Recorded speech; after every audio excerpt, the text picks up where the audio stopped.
GE comes out, says they're going to freeze their pensions for 20,000 employees, offer buyouts for 100,000 more, and then we'll beef up our 401k. So guess what? We're taking your guaranteed money and we're putting it in the market, and you have to manage it yourself. Exactly. And the emails are flying. Yes. So I got an email from a client right after that announcement. And he said he'll get his notice in December on what his options contain. Okay.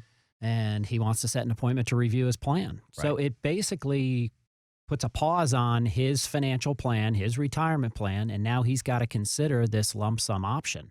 Now, it won't affect his pension, so he fits into the right category, and it doesn't matter that they're not contributing to it anymore because he's built it up to its max. Okay. But now he's got to consider the lump sum option, which I suspect is not going to be some kind of windfall golden parachute by GE. The company's struggling. It's trying to cut back.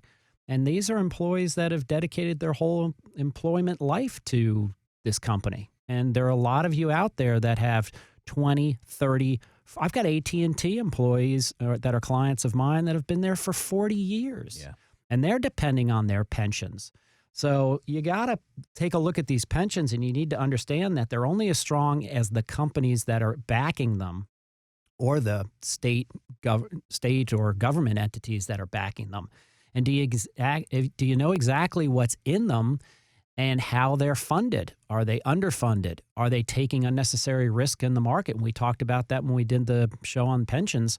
A lot of them are extending their risk profile because they can't get any fixed income. So when a pension is going to guarantee you 5, 6, 7% per year, and treasuries are below 2%, and short-term CDs are hovering around 2%. That's not good math. Yeah, I mean, anybody can figure out there's a 4% lag there that they need to press in. And we had an audio clip of some guy who said, well, we've got private placements and private this and private that. Well, what's in these private investments? So you really need to understand. So if you have a pension, you need to figure out, does it have a lump sum, and when am I eligible for it? So I'm working with a lot of folks right now that are analyzing their pension options, figuring out how much income at what age they can generate. But do I have a pension lump sum option, and when can I take it? If somebody is offered one of these lump sum options and they say, okay, so we were going to pay you this much per month over the entirety of your life, so we're going to offer you $300,000-$400,000 to get off our payroll. And when that person says, okay, I'm going to take that, I'll take that into my own control, is that $300,000 go onto your income that year, and all of a sudden you've made $300,000 in 1 year, and then you got to figure that out? That's a great question. So the answer is no. You roll it to an IRA. Okay. And it's deferred, and you pay as you take the money out, and that will count toward income. But no, you can bank that money, you can grow that money continually tax deferred, and it's yours. And now you control it.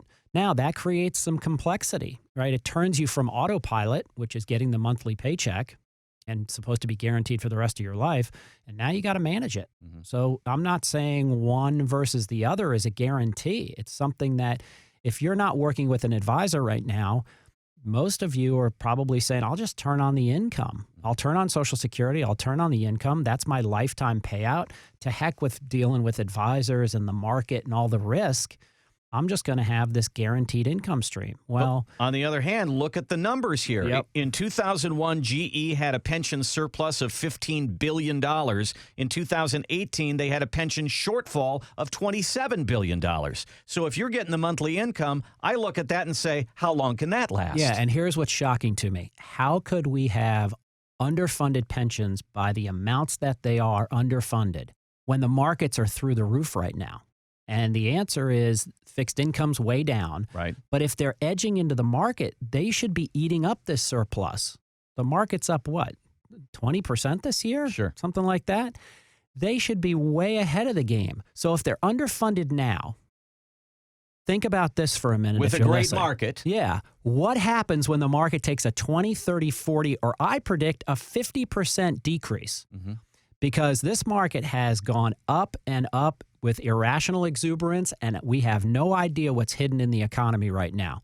So if we get a 20, 30%, heck, we got a 16% correction at the end of last year. Right. So it can happen. And if it happens and it doesn't rebound, it's going to take another 20% drop. That's about a 36 to 40% drop. It's going to wipe out the equity markets.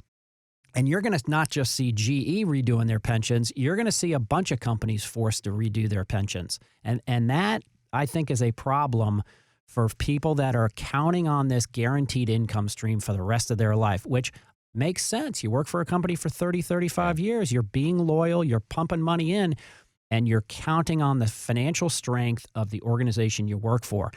But you better research it. You better get active. You better get with an advisor and analyze what to do with your pension. And I'm seeing more and more and more of it every single day. We're having these conversations. As this story continued to unfold, Chris and I are emailing back and forth, and I'm looking at the Market Watch story. Chris emails me the release that GE put out to their employees, and in both of those stories it says, see your financial advisor, see your financial advisor, get some financial help, because we're not providing it for you. Yeah, you have to go find that. Where is the financial help, GE? Right. You guys pay for the financial advisors. If you're going to make them take a lump sum, what financial advisory team do you have to talk to your employees and help them determine whether it's in their best interest to take the lump sum or to tough it out and take the risk on collecting an income stream? Well, they're not going to take that liability. Nope. So here they're saying, oh, well, we'll have you work here for 30 years,